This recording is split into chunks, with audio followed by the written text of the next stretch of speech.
जून 1950 ये वो समय था जब दुनिया ने कुछ वक्त के लिए ही सही मगर थर्ड वर्ल्ड वॉर की सुलगती चिंगारी को महसूस किया। ये कहानी है उस छोटी सी लड़ाई की जो कभी भी एक भीषण महायुद्ध में तब्दील हो सकती थी। इस लड़ाई को इतिहास में कोरियन वॉर के नाम से जाना जाता है।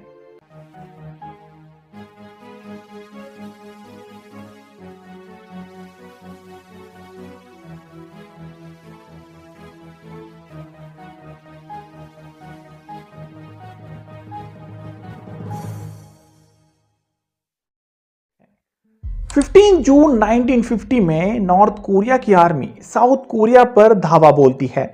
यही से शुरू होता है द कोरियन वॉर।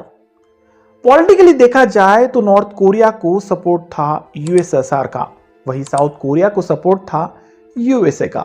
वैसे नॉर्थ कोरिया ने 38 पैरेलल लाइन को क्रॉस करके साउथ कोरिया की टेरिटरीज पर हमला क्यों किया, इसे जानने से पहले समझते हैं कोरिया की हिस्ट्री के बारे में।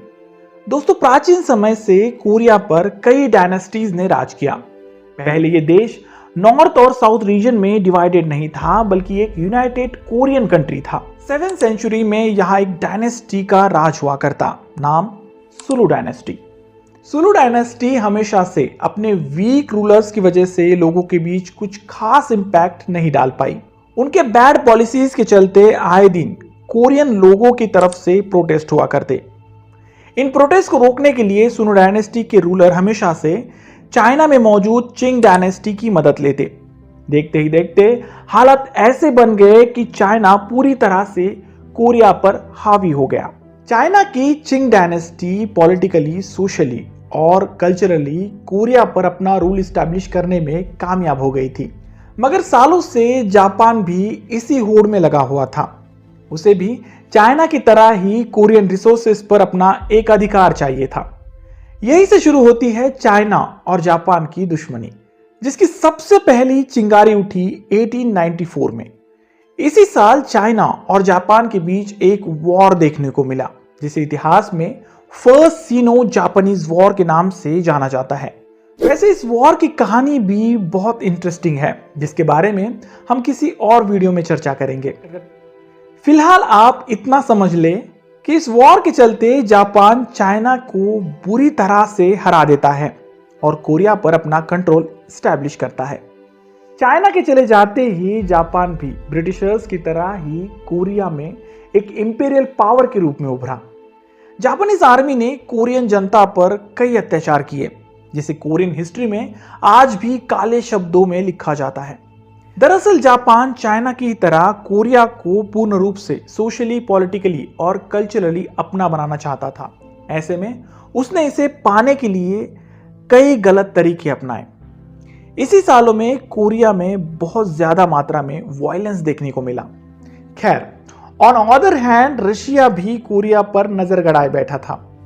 20th सेंचुरी में रशिया एक सुपर पावर बनकर उभरा। ऐसे में it became one of the challenger of Japan. इसी के चलते इन दोनों के बीच 1904 से लेकर 1905 तक एक वॉर देखने को मिली, जिसे हिस्ट्री में रूसो जापानीज वॉर के नाम से जाना जाता है। इस वॉर में रशिया की भी हार होती है और जापान का कॉन्फिडेंस 7वें आसमान तक पहुंच जाता है। रशिया को हराने के बाद Japan became the super power of Asia. ऐसे में वो कोरिया को पूरी तरह से एनेक्स कर लेता है। 1905 में जापान और कोरिया के बीच एक ट्रीटी साइन हुई, जिसे कोरियन एनेक्सेशन ट्रीटी कहा गया। इस ट्रीटी के बाद Korea officially became the territory of Japan. मगर कोई भी एनेक्सेशन ज्यादा देर तक नहीं चलता। जापान के साथ भी कोरिया के मामले में कुछ ऐसा ही हुआ। In the second world war Japan attack the Pearl Harbor of USA. यह यूएसए का सबसे बड़ा नेवल बेस था। यूएसए ने इसका बदला एक बहुत ही विनाशकारी ढंग से लिया। अगस्त 1945 जापान के हिरोशिमा और नागासाकी पर हुए एटॉमिक अटैक्स ने जापान को पूरी तरह से तोड़ दिया। यूएसए द्वारा अमल में लाया गया यह हमला वाकई में मानव इतिहास का सबसे भीषण नरसंहार था।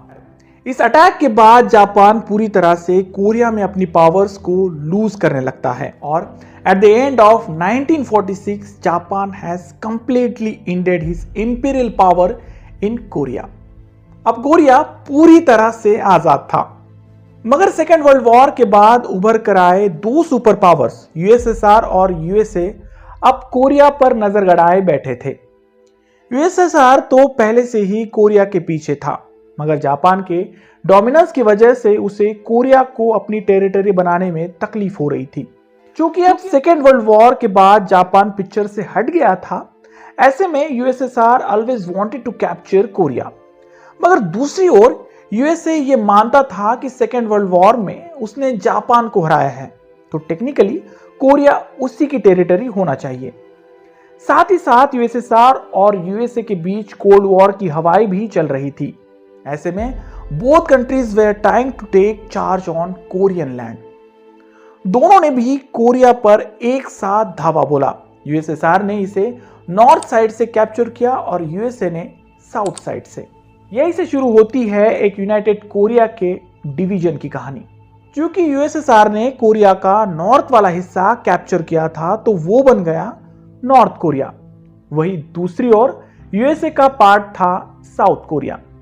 With the permission of each others, USSR और यूएसए कोरिया को आपस में बांट लेते हैं। इन दोनों रीजन्स को डिवाइड करने के लिए एक लकीर खींची गई, जिसे 38 पैरेलल लाइन कहा गया। On temporary basis in regions पर कंट्रोल पाने के लिए यूएसएसआर और यूएसए की तरफ से US Soviet joint commission establish किया गया।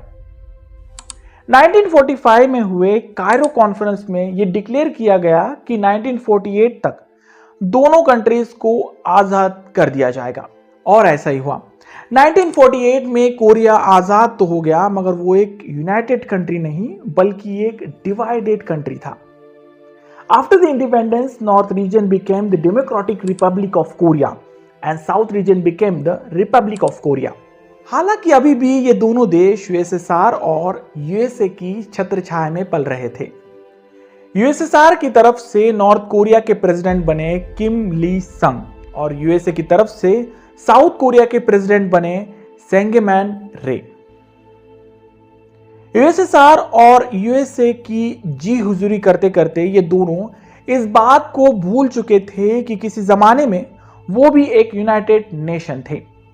इन दोनों देशों के आड़ में यूएसएसआर और यूएसए अपनी दुश्मनी को बढ़ावा दे रहा था, मगर कोरियन जनता इस बात को अच्छे से समझती थी।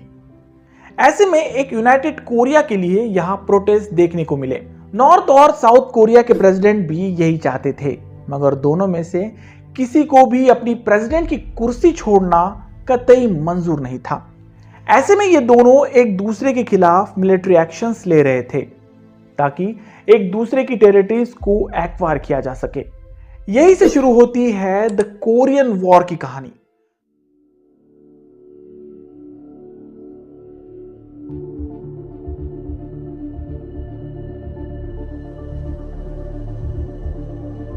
कोरियन वॉर की कहानी शुरू होती है एक प्रोटेस्ट से, जिसे जेजू अपराइजिंग कहा जाता है। साउथ कोरिया से लगकर एक आइलैंड है, जेजू आइलैंड। इस आइलैंड में रहने वाले लोग 1950 में भारी मात्रा में साउथ कोरिया के प्रेसिडेंट सेंगेमैन रे के खिलाफ प्रोटेस्ट शुरू करते हैं। ऐसा कयास लगाया जा रहा था कि इस प्रोटेस्ट को नॉर्थ कोरिया द्वारा फंड किया जा रहा था। साउथ कोरिया ने प्रोटेस्ट को दबाने के लिए सीधे अपनी सेना को जेजू आइलैंड भेजा। मकसद था एक मिलिट्री कार्रवाई के तहत इस प्रोटेस्ट को रोकना। इस मिलिट्री इंटरफेयर में लगभग 30,000 से भी ज्यादा प्रोटेस्टर ने अपनी जान गंवाई। ऐसे में यह कहना गलत नहीं होगा कि कोरियन वॉर शुरू होने से पहले ही कोरिया में कत्लेआम शुरू हो गया था। जेजू आइलैंड के लोग नॉर्थ कोरिया के लोगों की तरह ही कम्युनिज्म का सपोर्ट करते थे। ऐसे में इस आइलैंड पर हुआ साउथ कोरिया का हमला नॉर्थ कोरिया के लिए एक पर्सनल अटैक था। फिर क्या था? 15 जून 1950 को नॉर्थ कोरिया की आर्मी 36 पैरेलल को क्रॉस करके साउथ कोरिया के साथ ऑफिशियली वॉर डिक्लेयर करती है। इस वॉर की कहानी सुनने से पहले एक बात समझ ले। Korean war one of the threat था थर्ड वर्ल्ड वॉर का। क्योंकि उस वक्त यूएसएसआर और यूएसए कभी भी एक दूसरे के खिलाफ भिड़ने के लिए तैयार थे। ऐसे में यह तय था कि कोरियन वॉर के आड़ में ये अपना खेल शुरू कर सकते थे, और अगर ऐसा होता तो थर्ड वर्ल्ड वॉर निश्चित था। खैर, नॉर्थ कोरिया के साउथ कोरिया पर अटैक के बाद साउथ कोरिया पूरी तरह से तबाह हो गया। जमीनी रास्ते की वजह से यूएसएसआर कोरिया को अच्छे से सपोर्ट कर पा रहा था, वही सी रूट्स की वजह से साउथ कोरिया को यूएसए की तरफ से ज्यादा मदद नहीं मिल रही थी। नॉर्थ कोरिया ने इसी एडवांटेज का फायदा लेते हुए साउथ कोरिया की लगभग आधी से भी ज्यादा टेरिटरी को अपने नाम कर लिया। ऐसे में साउथ कोरिया को यूएसए की तरफ से किसी बड़ी कार्रवाई की उम्मीद थी, और ऐसा ही हुआ। यूएसए ने जनरल डगलस मैकार्थर के नेतृत्व में एक फुल प्लान ऑपरेशन प्लान किया। इस ऑपरेशन के तहत मैकार्थर जापान के रास्ते कोरिया पहुंचे और एक नेवी और आर्मी के कंबाइन ऑपरेशन के साथ उन्होंने नॉर्थ कोरिया द्वारा जीते गई साउथ कोरिया की सारी टेरिटरी को फिर से कैप्चर किया। जनरल मैकार्थर को यह आदेश थे कि वे बस 38 पैरेलल लाइन तक ही आगे बढ़े, क्योंकि यही साउथ और नॉर्थ कोरिया के बीच की बॉर्डर है। मगर जैसे जैसे नॉर्थ कोरिया की सेना पीछे हटती जा रही थी, जनरल का कॉन्फिडेंस भी उतना ही बढ़ रहा था। ऐसे में उन्होंने अपने प्रेसिडेंट के आदेश की परवाह ना करते हुए नॉर्थ कोरिया की टेरिटरी पर भी हमला करना शुरू कर दिया। यूएस प्रेसिडेंट ट्रूमन को यह डर था कि अगर नॉर्थ कोरिया की टेरिटरी कैप्चर करते करते चाइना की बॉर्डर्स टच हो जाए तो मामला बिगड़ सकता है, और ऐसा ही हुआ। उधर मैकार्थर के चाइना बॉर्डर तक पहुंचते ही यूएसएसआर के आदेश से चाइना ने अपनी सेना को नॉर्थ कोरिया में भेज दिया।